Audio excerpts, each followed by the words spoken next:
बिछड़ते लम्हों की आहट। पुराने जर्जर घर के अंदर हल्की चांदनी खिड़की से छनकर आ रही थी। कमरे की दीवारें नमी से सनी थीं और लकड़ी का पलंग चरमराने की आवाज कर रहा था। पलंग पर एक अमीर लड़की रिया और एक गरीब भिखारी अर्जुन लेटे थे। अर्जुन गहरी नींद में था। शायद सालों बाद उसे ऐसा सुकून मिला था। उसके चेहरे पर थकान के साथ एक मासूमियत थी, मगर रिया जाग रही थी। उसकी आंखों से आंसू बह रहे थे। उसने धीरे से करवट ली और अर्जुन के चेहरे को देखा। उसका दिल दुख से भर गया। कुछ घंटों पहले बारिश तेज हो रही थी।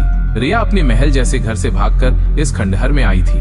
उसके दिल में बगावत थी, लेकिन आंखों में डर। वो भीग चुकी थी, कांप रही थी।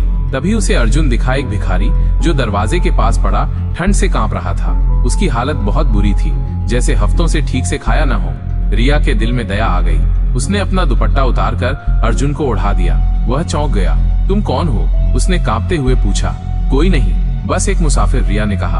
अर्जुन ने उसे अंदर आने को कहा। यह जगह उसकी अस्थायी पनाहगाह थी। टूटे हुए दरवाजे, फटे हुए गद्दे और एक बुझता हुआ दिया। दोनों ने एक दूसरे की कहानियां सुनी। अर्जुन कभी अमीर था, मगर एक हादसे ने उसके घर परिवार को छीन लिया और वो सड़कों पर आ गया। रिया एक सोने के पिंजरे में बंद लड़की थी, जिसके पिता उसे जबरदस्ती किसी और से शादी कराने वाले थे। रात बीतती गई। पहली बार रिया ने खुद को आजाद महसूस किया। अर्जुन के पास कुछ नहीं था, लेकिन उसकी आंखों में एक सच्चाई थी जो रिया को अपनी अमीरी से भी ज्यादा कीमती लगी।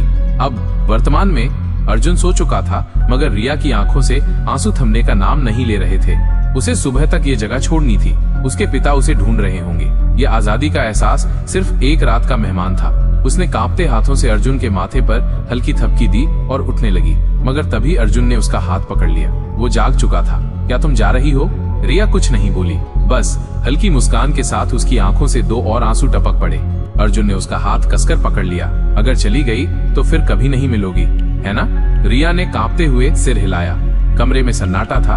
बाहर सुबह होने लगी थी और शायद उनकी कहानी भी खत्म होने वाली थी। ये कहानी हमें कई महत्वपूर्ण सीख देती है। मानवता की जीत। ये कहानी दिखाती है कि विपरीत परिस्थितियों में भी मानवता और दयालुता जीवित रहती है। अगर आपको हमारी कहानी अच्छी लगी हो तो हमारे चैनल को लाइक, कमेंट और सब्सक्राइब कर लें, ताकि हमारी कहानी आपके पास सबसे पहले पहुंचे।